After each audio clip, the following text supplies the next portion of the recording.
The PSBA is committed to diversity, inclusion, and equity work. As an organization based in Tacoma, Washington, we acknowledge the Puyallup tribe and invite you to visit the official website of the Puyallup and listen to their land acknowledgement statement. We acknowledge that we are on the traditional homelands of the Puyallup tribe. The Puyallup people have lived on and stewarded these lands since the beginning of time and continue to do so today. We recognize that this land acknowledgement is one small step toward true allyship, and we commit to uplifting the voices, experiences, and histories of the indigenous people of this land and beyond. Go ahead. Well, thank you and welcome everybody. I am Debbie Commodore, and our MC today is Shay Towers, and he is joining us from Texas. So we are a remote team very much, Tacoma and Texas. I'm going to turn it over to Shay because we want to get started and to see and hear about these wonderful books. Yeah, thank you, Debbie. We're super excited to hear about your work and share that with this whole group. And thank you for letting us do this on Zoom so people far, far away like me can join with you. Our game plan is that I will introduce each of the speakers, and we'll have about 5 minutes each for artists to talk about their work, and we'll likely have time for a question or two immediately after. And then I'll introduce the next speaker, and then hopefully we'll have additional time at the end of the whole meeting for additional questions in case you didn't get yours answered. All right, our first artist and presenter is Lucia Harrison. So Lucia, take it away.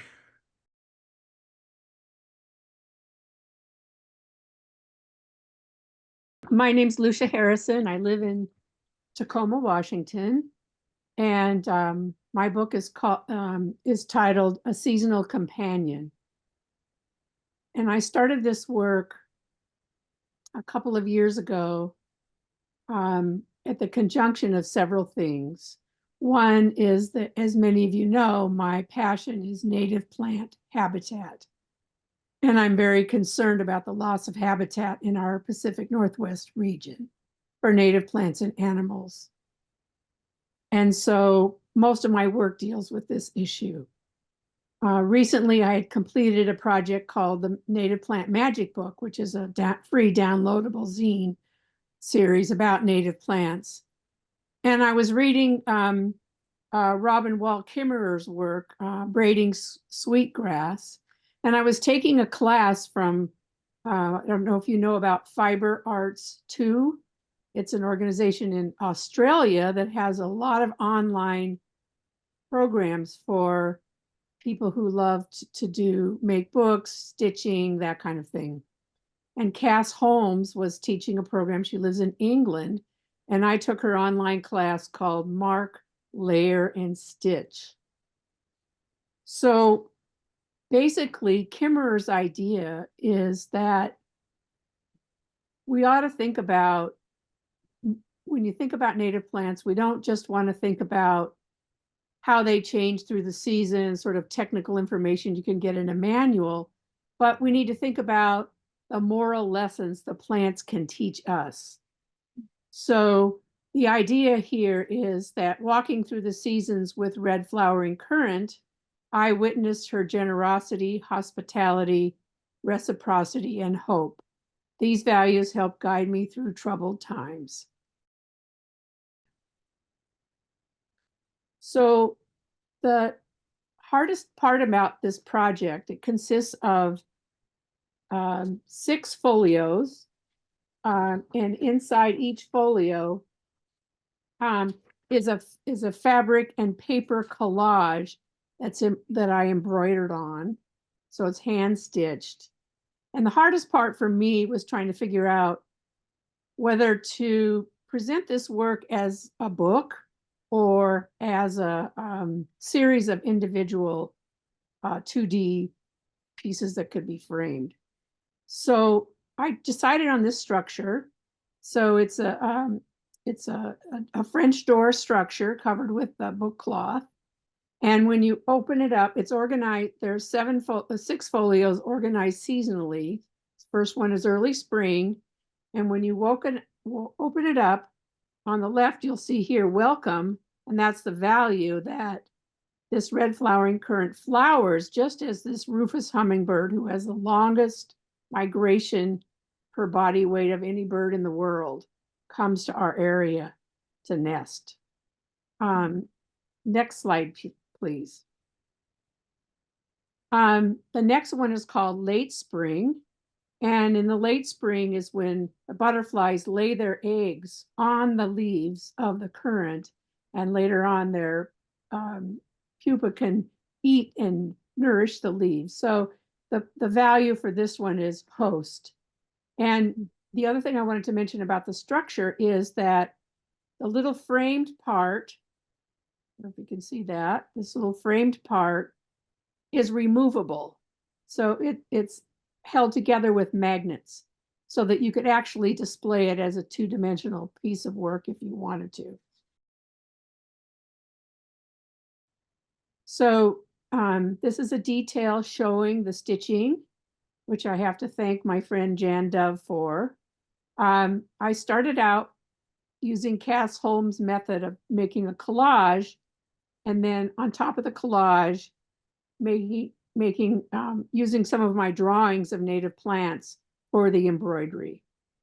So it was kind of tricky to get the parts to fit together, and the collage part and the embroidery part to fit together. And Jan suggested that I fill in a lot of the leaves and the animals with embroidery. So it took a long time. Next slide. The next one is late summer, and that's when the chipmunks come and eat the currants as they ripen. So to see a little bit about how I went about this is the one for fall. At the top, you can see that I just threw down some fabric and paper and made a kind of abstract collage. And then I pasted that on using methyl cellulose onto a piece of yellow cloth. And then I stitched it on. So if you do that, put the methyl cellulose across, you don't have to pin everything on there before you stitch it, which is really nice. Then I took my drawing of the fall red flowering currant, and I traced it on the back of the embroidery so that I could see the drawing from the reverse side. And then this is how the fall one works, where the red flowering currant loses its leaves, providing fuel to the microorganisms that live in the soil. And this was the last one. This is Hope. About the time I was doing this and figuring out how to put this all together, I think we had a new president and I needed some hope. So I figured that the buds give us a hope for the future. And here you can see a detail of how I embroidered on top of the collage. And now I'm open for questions. Great. Thank you, Lucia. Any questions at this point?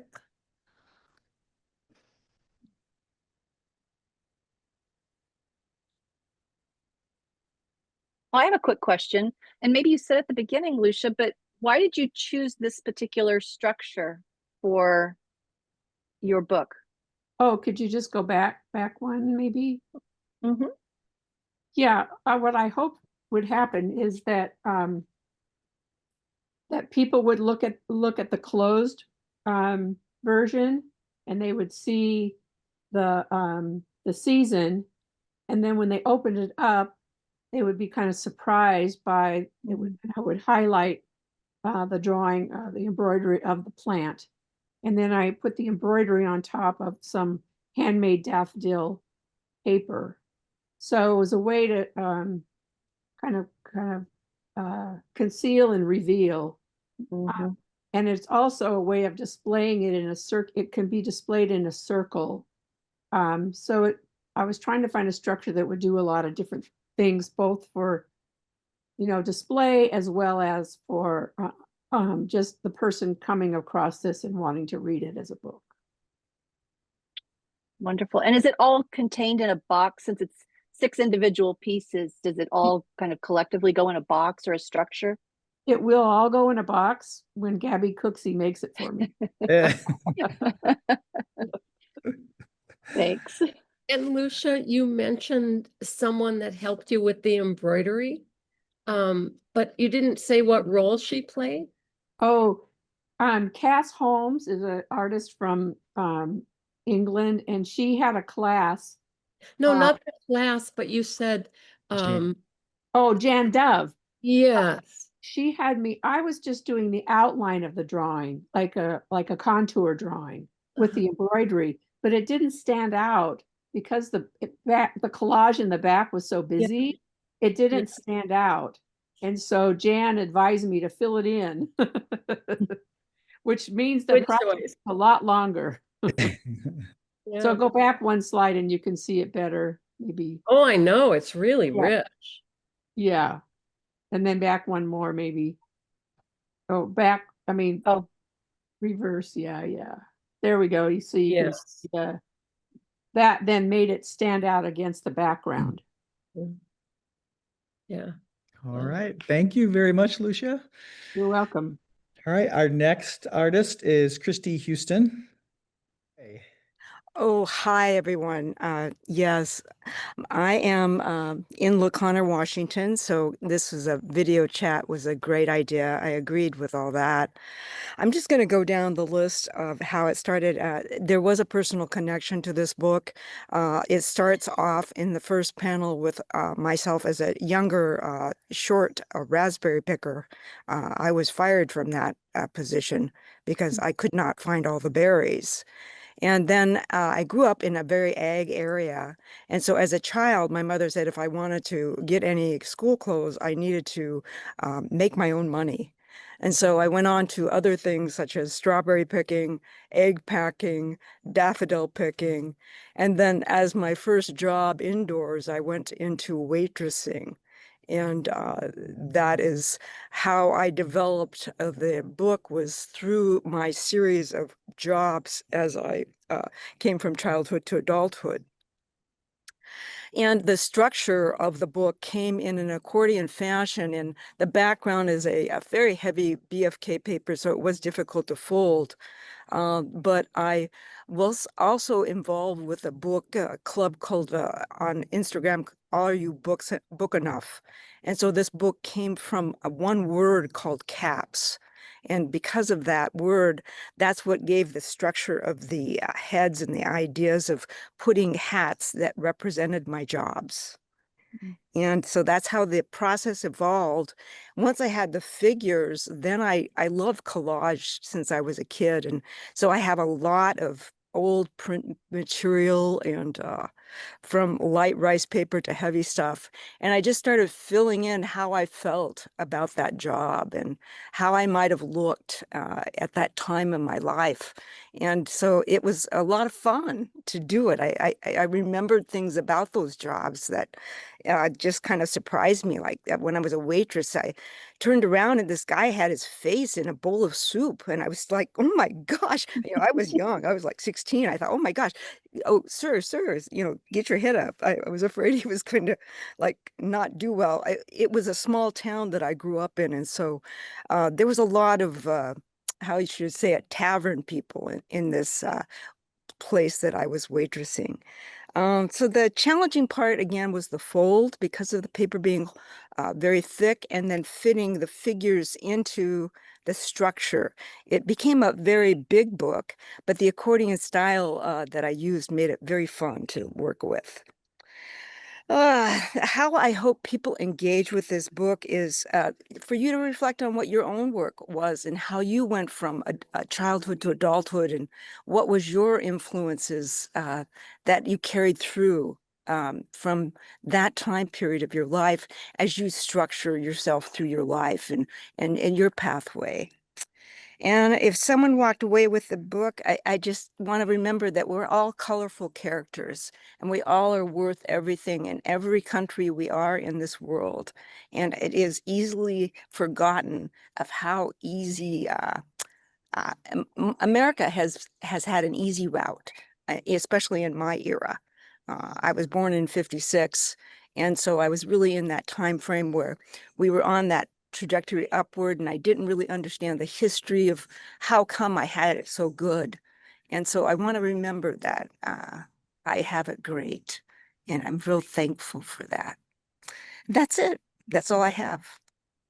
That period there, my egg picker and daffodil picking, that was when I was probably in my early teens. I was able to take 6 eggs and put it in a carton. And you had to look at eggs through a little light to make sure that they were viable eggs that you weren't taking and putting in a carton. And daffodils, oh, that was a funny one. I was young then too. My mother said, "Oh, you're going to have somebody drive you." And so someone helped me get there. And then the mud in the valley was so thick. I got stuck. And that was pretty funny. Yeah, that was a pretty funny period. The guy that tried to help me out, he got stuck too. And I was a beet picker too. That was a funny one too. Yeah. I can remember that guy dumping a bunch of beets on his head as he was loading the bins for us to stick them in. He was kind of a tough guy, and he would get into this little roller and he would take the bins and throw them in a bucket, and the whole thing fell on his head because he got overzealous. So we all chuckled at that. And the front cover is rice paper. It's another print that I have done and laminated on cardboard. And I felt that it was the circle, the complete circle of my life. Nice. Do we have any questions for Christy? There's a comment from Lucia in the chat. Lucia said, "You succeeded in getting me to remember my early jobs and types of men I dated. Thank you." All right, Lucia, you go.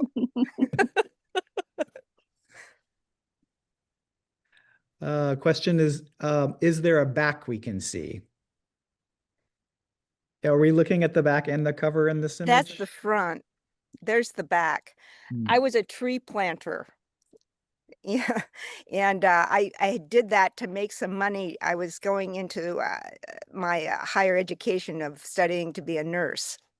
And so, yeah, I did tree planting, and when they do a tree demolition in the forest, there's a slash burn that happens afterwards, and you have to build fire trail around it. And once that fire has been lit, then we go in and get hot spots. But then what has to happen is, of course, is you monoplant now. At this, I don't know if they still do that because I was 22 or 21 when I did that, and so we did a lot of fir planting. And so the trees, I was in nature quite a bit. And of course, I've touched a lot of people. I was a nurse for 37 years. And so I retired about 5 years ago. And now I live in this marvelous place with a lovely man who's my husband. And I'm very happy in my golden years, as you would say. Lovely. Thank you, Christy. You're welcome, Shay. Thank you. All right. Diane Miller is our next artist. Diane, take it away. Okay. So my work too is memoir-like, and I like to work with things that take a time or a place or a person, and I just sit with it for a year or a year or 2 or 3, and try to find photographs that fit with that. And so this is the story of a farm, and I came to the farm, or to the farmer's friendship with the farmer late in life. I was probably in my 70s, and I had this romantic view of what farm work was like. And so it was nice for me to experience what a real farm work was like, and also to be able to record the final years of for the farmer.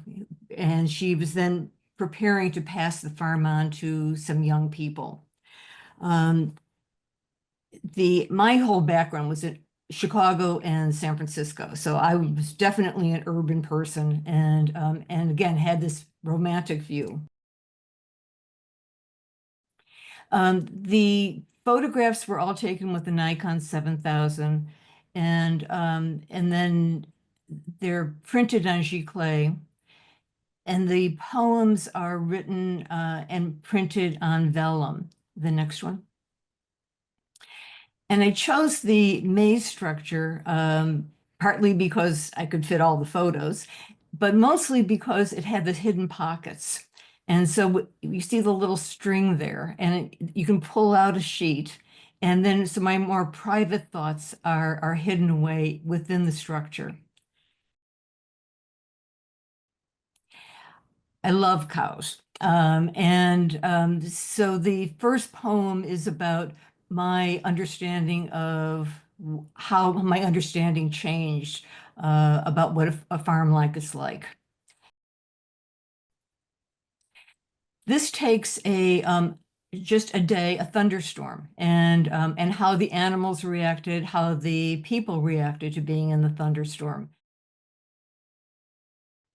And this is Johnny Rooster, and he was the perfect gentleman, and he took very, very good care of his hens. And seeing him bring all the hens into the farmhouse during this big thunderstorm.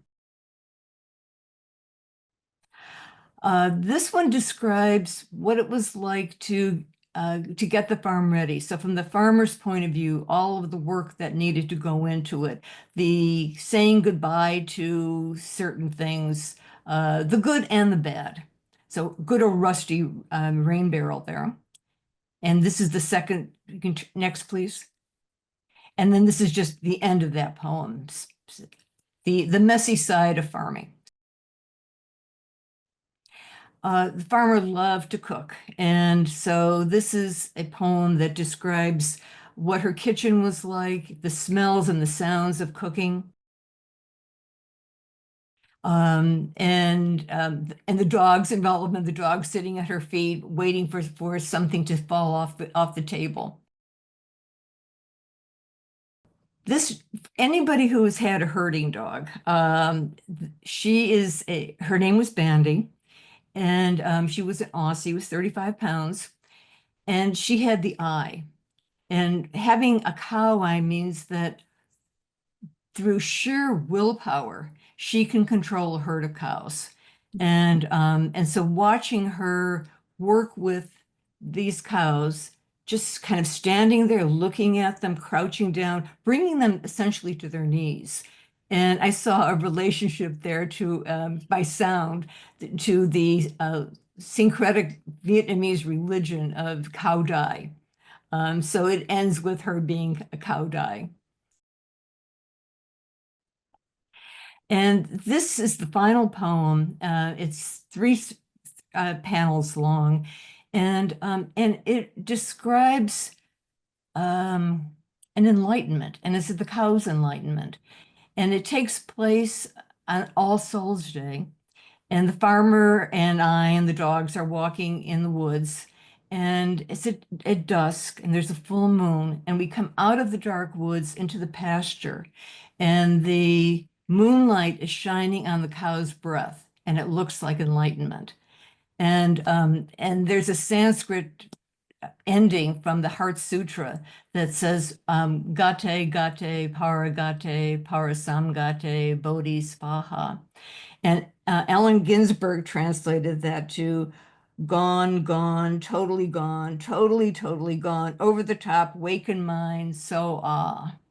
And that's how that felt to me. And had to end with a cow. And you also see in this the problem that I ran across. I could not figure out how to get the vellum onto the giclée print without having the glue show. So next time around, I'll try to fix that one. Okay, that's it. Thank you, Diane. Okay. We already have some questions queued up here.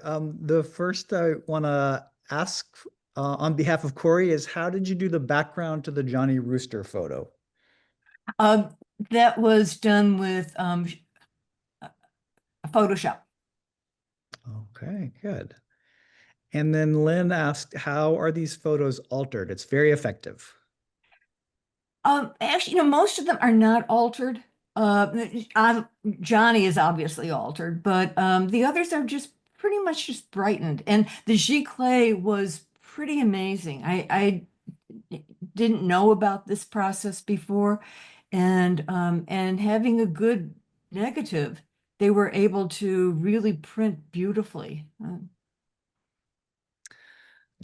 And then we're going to squeeze one more in here. Lucia asked if you could read one of your poems. Okay, I might cry. That's allowed. Okay. It's the first one. The Farm Lessons for an Urbanite. Oh boy, already. Farms are not quiet, serene places, but messy, noisy, and smelly. The ground is uneven, full of potholes, waiting to trip you up. The work goes on forever, and then there's the slaughter. So don't fall in love with cows, or sheep, or pigs, or chickens. It will end in tears. Thank you. Thank you, Diane. Okay. Right, our next artist is Denise. Take it away, Denise. Thanks.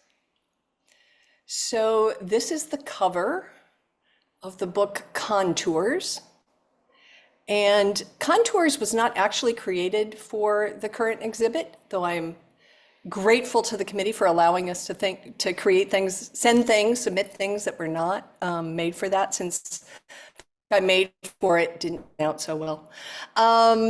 So this was originally created or started for Threads, the book exchange of 2024. And this is the cover. Why don't we, Debbie, go ahead and move through the other two. So the first one was very abstract, the yellow. The orange, you may or may not sort of see mountains in. And then the last one, for me, I can see a tree and lightning bolt. Those emerged, and there's one more piece in this book. You can sit on image you like best, Debbie, because it won't matter for what I'm saying. So this book began with me gelling on deli paper and a circular jelly plate, just vibrant colors, and looking at those and thinking, these are lovely. And some of them stayed really circular. Others, because they'd been scrunched, didn't. So I took some of the circular ones and I was like, I want to stitch on these. And when I began stitching, I thought, oh, this is perfect for threads. Well, it didn't end up going to someone because I early on decided on the wire binding. And a wire binding, I decided on that binding. I cut the pages and glued the images once I had, the deli paper, once I had stitched it and glued it to the Fabriano. And I had made them square. Well, those were rectangular folded square with this pen. And then I realized typically for a wire binding, your page is the thickness of the wire. And that allows a spine that's even with the book block. And I just stopped. I'd already covered, why don't we go back one, Debbie? I'd already had the circular cover, and cutting a circle and getting it to actually, particularly in a heavy paper stock, so this is a black Fabriano, is a challenge. I think we all recognize cutting a circle challenge.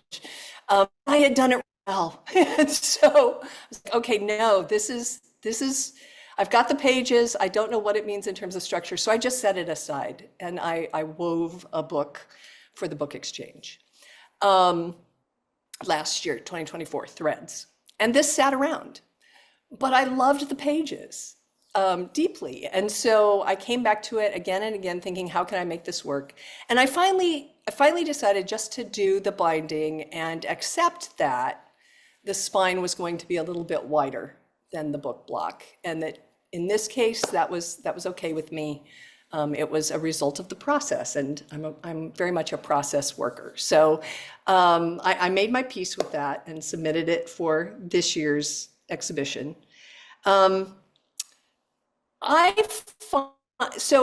followed the lines that appeared in these gel prints, and so some of them, to me, they're all that as we went, I pointed out that I also see mountains in one, I see a tree and in the other. One of the things that I wonder about is when others engage with it, as we do with anything abstract, and there's no words on this other than in the colophon. I wonder where people walk away thinking, oh, I see this in it, or if they don't see anything in it. So that's sort of one of the curiosities I have and a point of engagement with the piece. And I think that's what I want to say. Okay, thank you so much, Denise. Do we have questions for Denise? Here's see a question in on the chat about. Go ahead. I was gonna say, there's a question in the chat about, did you use a circular gel plate? I used a circular one that was pre-made. I didn't have to cut all to be perfectly circular. Several small shapes available, and yeah, that's how I did that.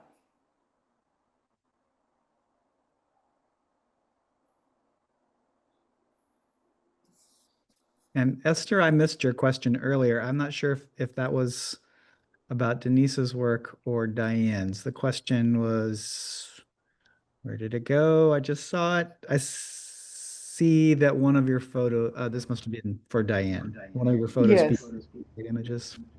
Yes. Diane, that question was, I see that one of your photos featured overlaid images. Can you elaborate on that? Overlaid image. I'm not sure which one that was.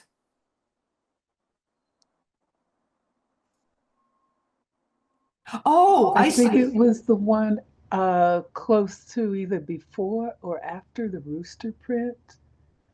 So before the rooster was the sheep. Okay, so it wasn't that one. It must have been after the rooster print. That would be. Was the rain barrel. Excuse me? Anyway, well, yeah, it looked like a lot of images were overlaid. Yeah. The photographs are they're reverse images. So on one side, it'll be one way, then the mirror image is on the other side, and then over it is the vellum poem. And the rusty rain barrel, that is that was Photoshop. And so just playing around with different images within Photoshop. Thank you. Okay. Yeah, I get the idea. Yeah. This is the image I was referring to. Okay. Okay, so Marilyn is our next artist. Take it away, Marilyn. Okay. This is the cover of my book in the show, and it's a back-to-back Turkish map fold pop-up, which explores and celebrates my discovery as a kid of stamp collecting as a hobby. And my personal connection with stamp collecting began when my father bought me the Adventure International Stamp Album and then showed me how to gather postage stamps and use glassine stamp hinges to paste in dozens of foreign and domestic stamps in the album.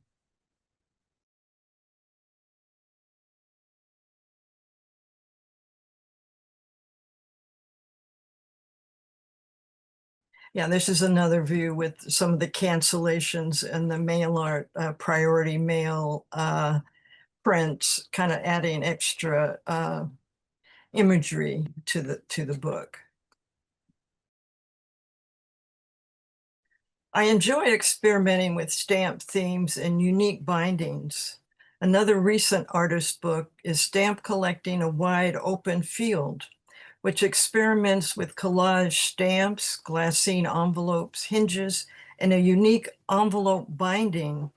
In this two-page open spread, a red envelope flap is inserted into a black envelope, and this created the double page from one of these books.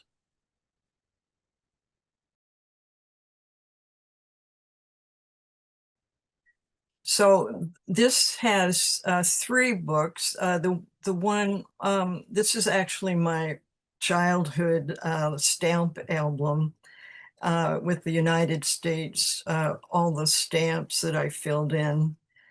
And it's a single, oh yeah, okay. And so the first one, the middle one is all airmail, the blue airmail envelopes.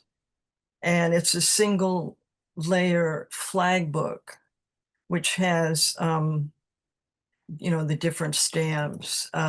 Just sort of, I like experimenting with the envelopes and this, fanning out like that. And the bottom piece is a screw post binding with vintage postcards that are actually inside part of it on the outside. So that's kind of an example of some of the types of things I've experimented with. Eventually, I learned about the broader field of professional stamp collecting as I began to collect mint numbered blocks of 4 commemorative stamps. And I learned the standard practice of philatelists in the field, another interpretation of the word field as a special knowledge or practice. And I learned about US history and saved colorful stamps and cancellations. That cancellations actually have interesting information, such as the time of day of the week or year and place, or the geographical area or locale of the letter or postcard. And I also found out if I sent an SAS self-addressed stamped envelope to the postmaster where a new stamp was going to be issued, I could get my envelope back printed with a fancy cancellation label, which was the first day of issue.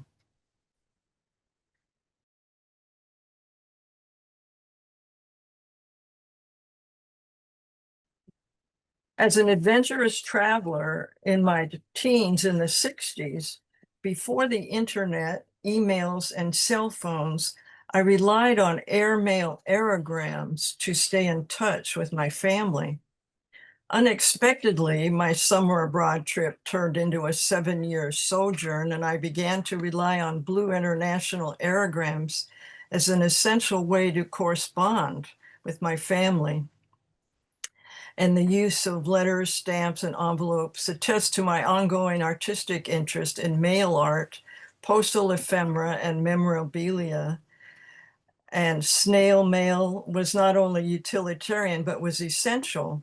It was the only means of communication. Also, the chronological order, about once a month I wrote home, creates it actually documents my spontaneous itinerary and travel log. Amazingly, my mother saved all my letters home on postal airgrams and surprised me when I returned home after 7 years of travel off the grid on the back roads and ancient pilgrimage sites in the Himalayas. Those airgrams were, in fact, my first book, an epistolary mail art memoir, which was published recently. The book, houseboat on the Ganges in a room in Kathmandu, letters from India and Nepal, 1966 to 72, captures my unfolding progress as I immersed myself in the study and practice of Himalayan book arts before the internet, smartphone, social media, and email. Not to forget the handwritten aspect, my penmanship, such as it is or was, adds a calligraphic element. So to conclude, the use of letters, stamps, and envelopes attests to my ongoing interest in mail art, postal ephemera, and memorabilia, as well as my visual collage journaling practice of time and place-based ephemera, documenting my time and place-based travels and encounters. Thank you. Thank you, Marilyn. Lucia asks, when you open the Turkish map fold, what's inside? A good question. So to working with different stamps, I selected maps of like the countries from the stamp. Like these are from an old atlas. So I think there was, this is Czechoslovakia, and I think this is Siberia. And here you can see this, also the map in the center. And then it's just a different stamps, kind of like a pattern, kind of a composition. And Annie asks, where can I buy that book? Well, I do want to make a couple of copies, and I have an Etsy shop. I don't know if you know what Etsy is. Maryland Stabline Arts at Etsy.com. And I'll have my books are there for sale. So I have other both published books and artist books. Thank you for asking that. Very good. Thank you, Marilyn. Thank you. And our next artist is Jan. So Jan, take it away. Hi, welcome to the Crow's Nest here at Camp Oleana in Edgewood, Washington. My book, Meet Me in the Meadow, and its trimmings, is a quirky creation. It represents nearly a year of exploring, observing, learning new things, kindling memories, and lots of play. My journey of discovery started on May 11th, 2024, with our return home from a 5,000-mile, 7-state, 2-week trip. Our two-rut driveway was barely passable. The grass had grown. As you can see from the accordion book, the front has 8 panels with images of meadows, which show a subtle change. Maybe the next slide. Well, I guess not. There's a subtle change from early spring to fall. And what I did was I drew each individual plant from and drew it using the herbarium that I had started at the beginning of the process. And I used Adobe Photoshop and individually colorized each plant before layering it into 7 different meadows. The composite images were next printed onto cloth. I first, this number 8, well, the last image of the meadow that was fully embroidered. Yes, right there, the last one on the right-hand side. I totally stitched that one. And so the next 7 cloth images were selectively stitched because, life is short at this age. And so a wise book artist once said, never leave the backside of an accordion blank. And Black-Eyed Susan, who was the storyteller of this book, did not leave it blank. She filled the pages telling about my project, the difficult decision I had to make, all about my artist residency that I dreamt up so that I didn't have to leave home, all about my field work, Camp Oleana, where me, myself, and I attended many, many different art activities, and in the end had earned a merit badge, which is on display. I didn't show it here. She shared with the viewers how many Adobe Photoshop efforts, how my Photoshop efforts nearly cracked my brain. And lastly, she talked about my essential moment when I realized how much hate is in our speech today. It doesn't just stop with politics. It moves right on to plants and identifying them with such terms as that. It's not surprising how many people have separated from nature and don't appreciate that our lives are very dependent on nature. So in other words, she spilled all the personal beans about me and my work, and just simply sharing about this book and talking about Black-Eyed Susan feels pretty raw to me. And even now I hear little comments about the writing of the book. It's well, most of my muse work, my muse is about 8 years old, so I'll just fess up on that. So much of my work is in my earlier life. They're drawing things to my attention. But when I look at her, she just reminds me of how grateful I am. She reminded me about the meadow that I grew up with back in New York State. And she reminded me who I was.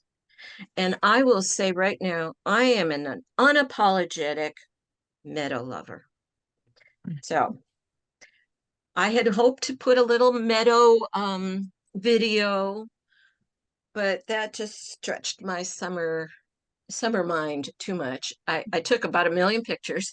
So anybody who wants to see a meadow intimately or from a distance, we could set up a, movie night and share.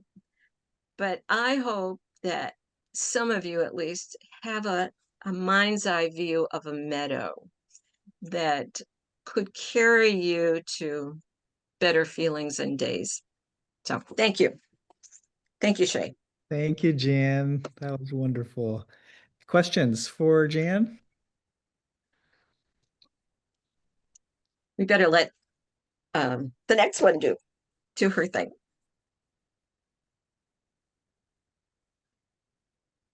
All right, then we will move on to Rachel. Rachel, take it away. Hi, my name is Rachel Watson. I'm from Lakewood, Washington, and this is my book Flag Work. It's a brief synopsis of the evolution of the pride flag.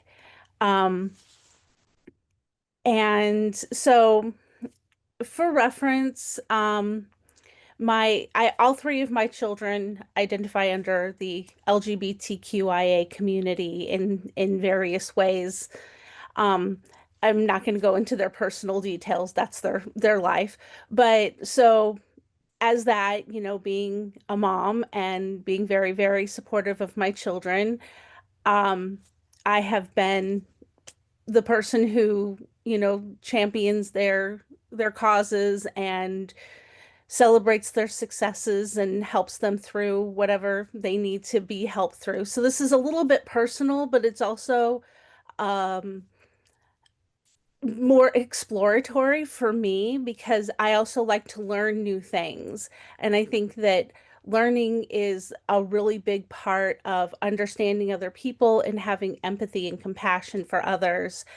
And so I started this project partially in inspiration from the Threads Book Exchange last year because that was the interior, but I wasn't sure how I wanted to really kind of go forward with this book. Thank you, Debbie. I was just about to say to move forward in this.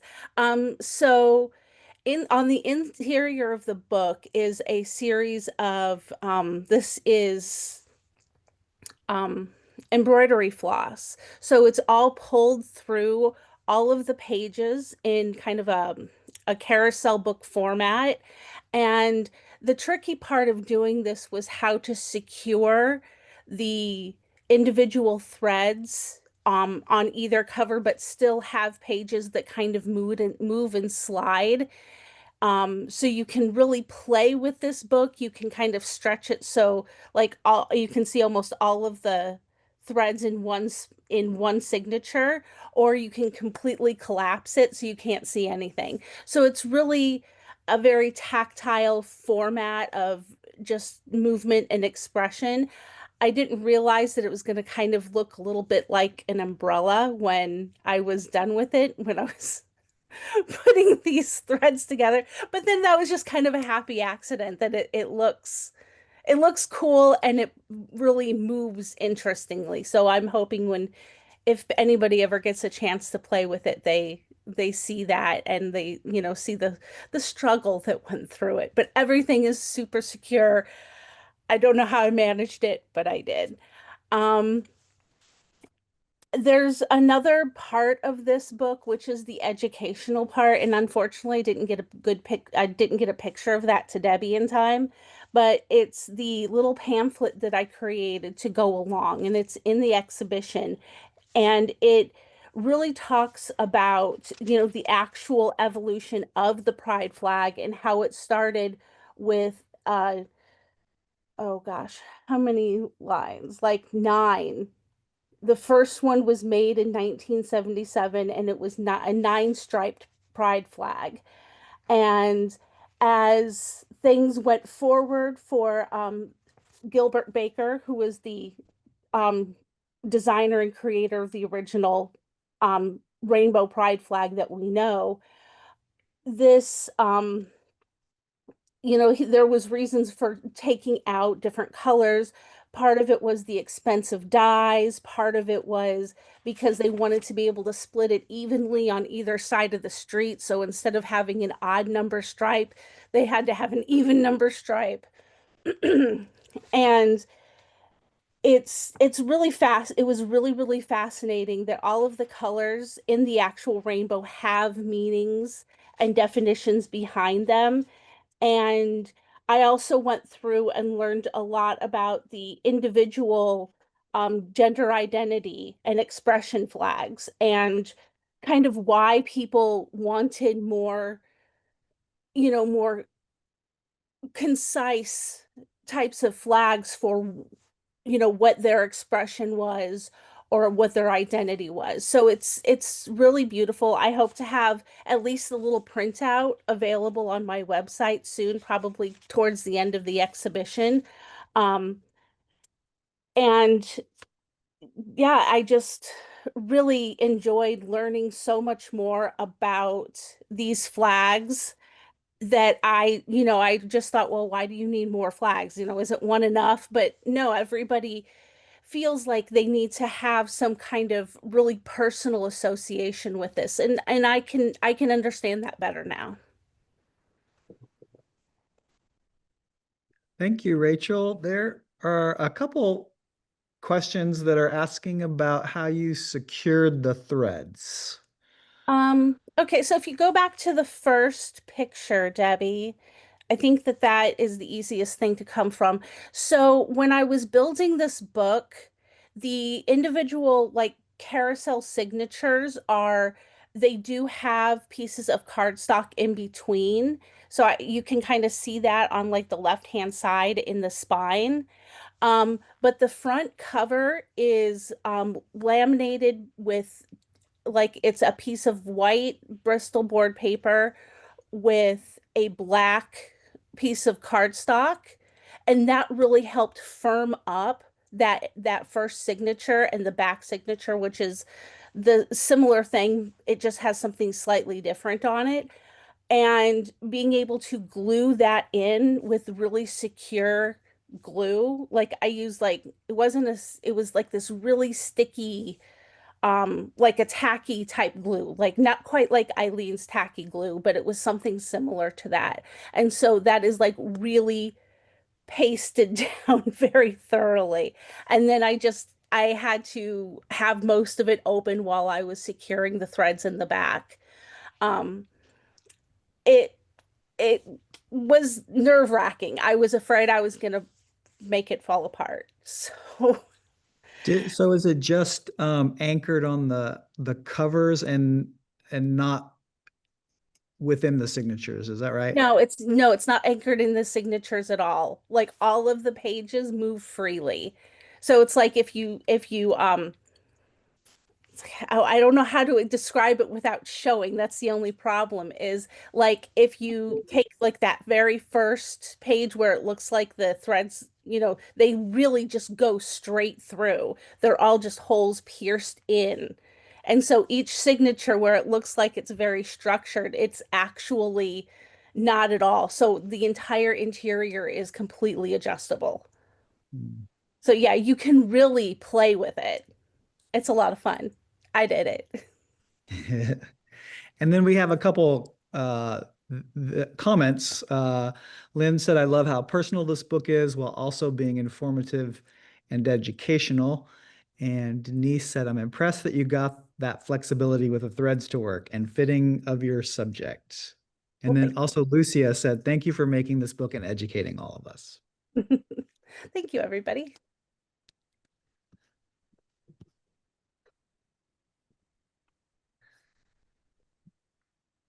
Well, there we have it. That was wonderful, wasn't it, Shay? It was. Thank you all very much for sharing your work with us. But I think that kind of wraps it up for today, don't you, Shay? I do. All right. Thank you, everyone. Thanks.